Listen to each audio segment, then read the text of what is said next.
बहुत बड़ा कदम उठा लिया है। अगले 24 घंटे के अंदर लेबनान और इजरायल के बीच युद्ध के और भड़क जाने का खतरा है। कहा जा रहा है कि लेबनान में इजरायल का प्रोजेक्ट गाजा अब पहली स्टेज में पहुंच चुका है।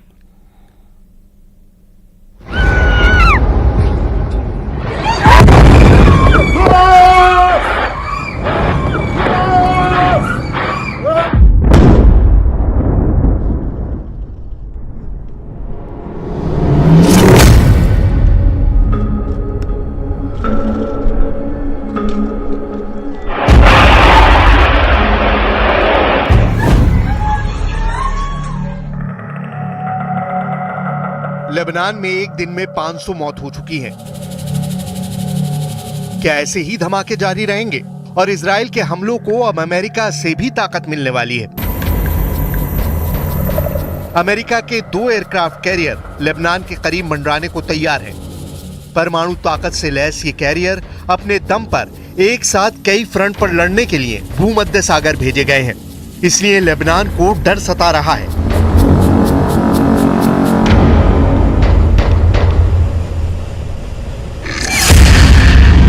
लेबनान में एक दिन के अंदर 500 लोगों की मौत हुई है। क्या अगले 10 दिनों में लेबनान को 5000 मौतों का डर सता रहा है?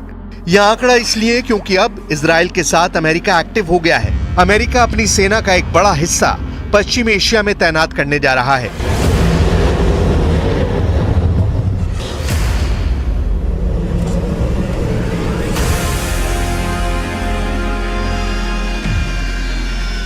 अमेरिका के सबसे बड़े बैटल ग्रुप में से एक यूएसएस ट्रूमैन कैरियर और उसके साथ कई बड़े जहाज भूमध्य सागर की तरफ रवाना कर दिए गए हैं।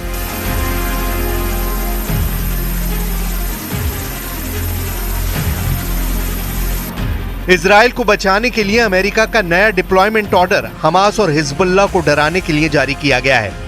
बाइडेन के ऑर्डर को समझेंगे तो आपको पता चलेगा कि इजराइल और लेबनान का युद्ध गाजा पर बमबारी की तरह एक तरफा तो नहीं होगा, लेकिन इस जंग में गाजा से 10 गुना ज्यादा लोगों की जान जाने का खतरा है।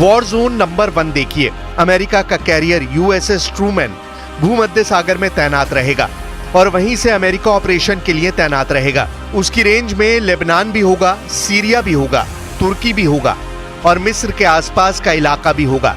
यहीं से ये इजराइल के एयर स्पेस को सुरक्षित रखेगा। वॉर जोन नंबर 2 देखिए।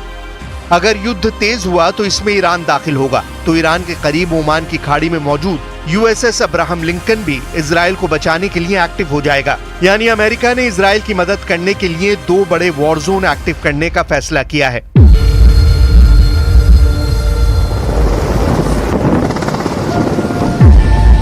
अमेरिका के ये दोनों बेड़े अपने आप में किसी बड़ी नौसेना के बराबर हैं और इनसे निपटना कई देशों के लिए मुश्किल हो जाएगा। यही मैसेज देने के लिए अमेरिका ने अपनी सबसे बड़ी फायर पावर इजराइल के करीब तैनात करने का फैसला किया।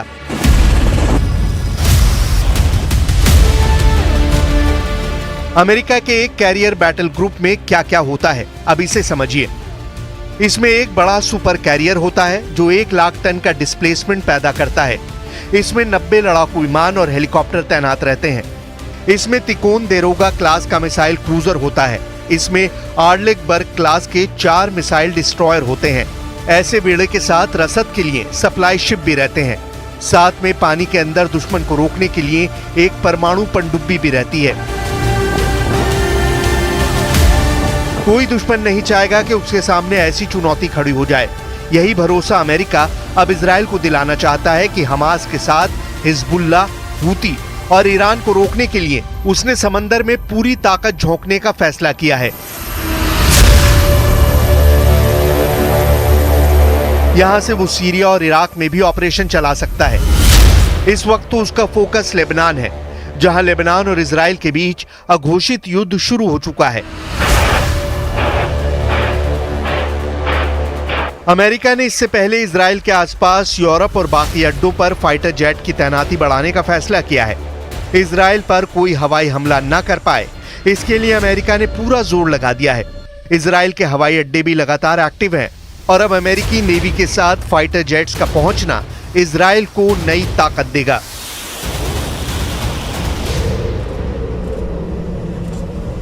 All involved parties in this conflict must honor their responsibilities to protect civilians and ensure the safety and security of all UN personnel and assets.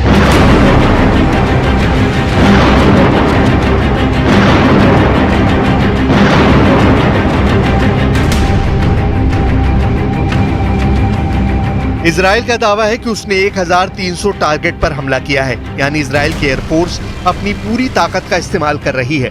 हालांकि 500 लोगों की मौत के बाद इजराइल पर सवाल उठ रहे हैं, क्योंकि यही रणनीति उसने गजा में भी अपनाई है, यानी युद्ध और तेज होने का सबसे बड़ा सिग्नल मिल चुका है। अमेरिका का दावा है कि पश्चिम एशिया में ज्यादा फोर्स की तैनाती इसलिए की जा रही है ताकि युद्ध के हालात में वहां मौजूद अमेरिकी नागरिकों को सुरक्षित निकाला जा सके। लेकिन अमेरिका ने यह नहीं बताया कि वो कितने सैनिकों को यहां तैनात कर रहा है। इस वक्त पूरे पश्चिम एशिया में अमेरिका के 40,000 सैनिक पहले से ही तैनात हैं। इराक से लेकर सऊदी अरब और कतर से लेकर कुवैत तक अमेरिका के कई सैन्य अड्डे हैं, जहां पर उसके सैकड़ों फाइटर जेट भी तैनात हैं। हिजबुल्लाह से लड़ने के लिए इजराइल के साथ अमेरिका पहले से है। वो अपना एक बड़ा जहाज लेबनान से 250 किलोमीटर दूर लाकर पहले ही खड़ा कर चुका है। यह है अमेरिका का amphibious assault ship USS wasp. देखिए कैसे अमेरिकी नौसेना के कमांडो खामोशी से इस जहाज पर पहरा दे रहे हैं। अमेरिका जानता है कि वो भी हिजबुल्लाह के टारगेट पर है और इसीलिए अमेरिकी नौसेना कोई चांस नहीं लेना चाहती। उसके कमांडो जहाज के चारों तरफ पहरा दे रहे हैं। USS वास्प पर 2200 सैनिक हमेशा तैनात रहते हैं।